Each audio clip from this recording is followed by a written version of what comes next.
Hi, and welcome to another edition of Exploring the Adirondacks with Colton Clement. Today we'll be doing something totally different. We're going to be fishing on Green Pond with my good friend Chris Early. A really cool thing about this trip is that my grandmother, who I call Mammy, is going to be in this boat here on the fishing trip, helping with the chute. So here's Chris, and I'm going to be asking him some questions about fishing, and hopefully we land something. Hopefully we do. It's always important before you go out to make sure that you have a life jacket like this that fits, especially early in the season when the water's still really cold. So what we're going to use today is a spinning rod, open face spinning rod. And to cast it, we're going to pinch your line between your finger and the cork, open the bail, and then when you pull back, you let go of with your finger and cast. And then slowly reel in? Yeah, and then slowly reel in. And if you get a bite, you want to give it a little bit of a tug so you hook the fish. Most of the time they hook themselves. So what do you say we do a little fishing? Sounds great. So then pinch the line. Yeah. Open your bail. And I'm just going to pull back. Go in a direction. Which direction do you think I should go in? You probably want to go that way. Okay. So hang back like this. Yep. And then just throw it out and let go. And let go at the same time. Nice. And then just slowly reel in. Yep.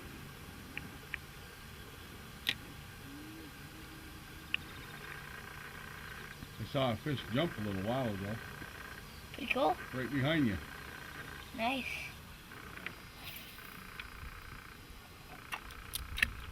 Ah! What happened? Oh, I didn't hold it. So that's what happens when you don't hold it. That's what happens. So what different kinds of fish are out here mainly? Splake, which are a cross hybrid fish that is a lake trout and a speckled trout. And they breed in the fish hatcheries that doesn't reproduce, so they just mainly breed those fish for sport fishermen. And then there's landlocked salmon, which usually we catch early in the spring, like now, right after ice out. And landlocked salmon like things moving fast, so when you reel your line in, reel it in fast if you want to catch yourself a landlock. Good and nice and fast? Yep, they like it fast.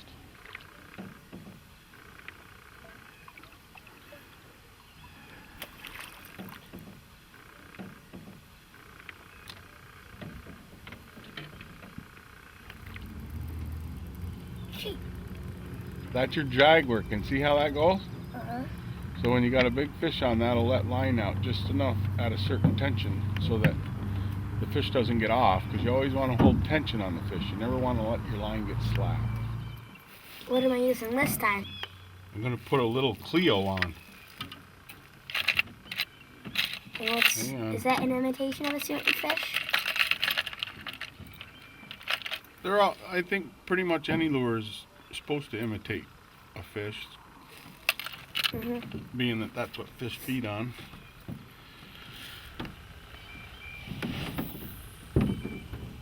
Okay, now you want to start reeling right away, and you reel pretty fast, even a little faster than that.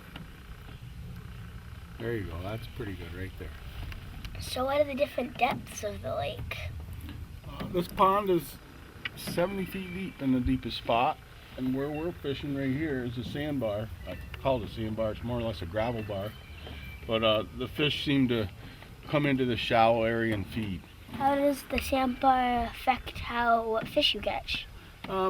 You'll catch any variety of fish on the sandbar. When you're trolling in the deeper water with lead core line, you can catch mainly splake. Nice. Reeling fairly fast. That's good, right about like that.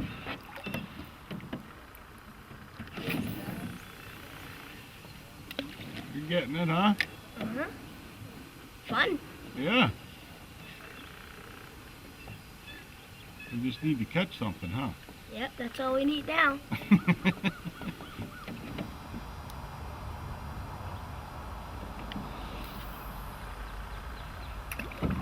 Nice cast. Thanks. You're getting pretty good at that, aren't you? Uh-huh. Just takes practice.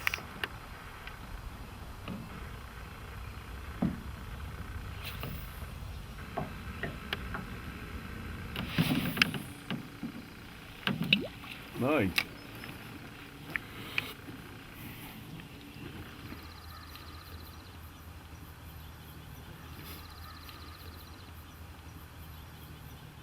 Looks like we might get some rain later, huh? It does. Well, they say it's good fishing in the rain. We do? Yeah. Do you know why? Nope.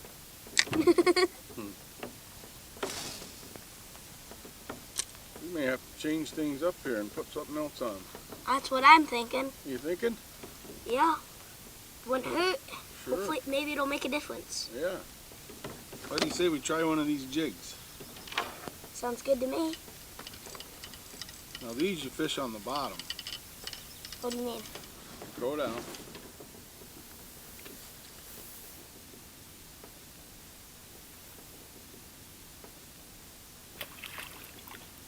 And then what? And then it'll take a second to get to the bottom. Then you just want to do like this. Pick your rod tip up and then crank the excess line when you lower the rod tip. And then pick it up and then crank the excess line. So what you're doing is you're just bouncing this along the bottom.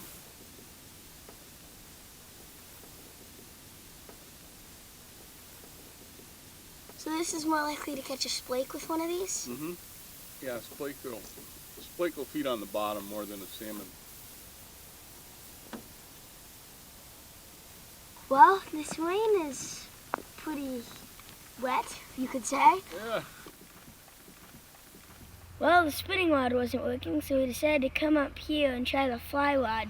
We saw some fish jumping out of the water. They were probably going for mayflies. Okay, we got our fly rod here with a floating line on it. We're going to go and get a dry fly, which is going to look like a mayfly, the flies that we saw out there hatching that the fish were jumping for. But before we go out in that tippy guide boat, we're going to take a couple practice throws up here on the golf course to get used to throwing this fly rod. How's that sound? Sounds great. Okay, so what you're going to do is you're going to pick it up, you're going to grab the line up towards the first eyelet, you're going to pick the rod up to no more than 1 o'clock and then throw the line out, okay?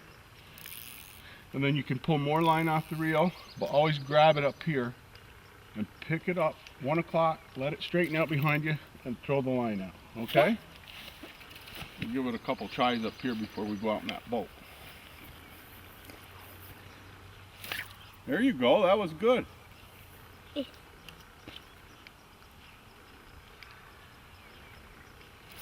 Not bad at all.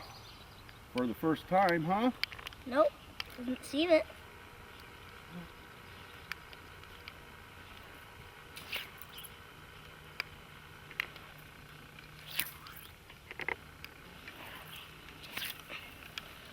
Well, I think I'm ready. Let's go see if we can catch some fish with this. Sounds good. Well, we got out here with our dry flies, and now we're trying to land some. Hopefully we can. There you go. Now go again right after that. Go again. All right, do it again. There you go. Go again.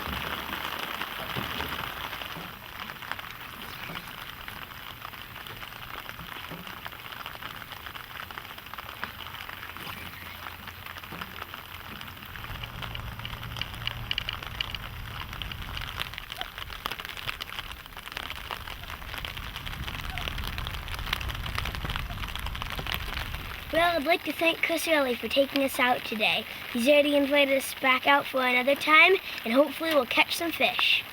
Thanks for taking me out today, Chris, and hopefully we can do it again sometime this summer. Well, we will, definitely.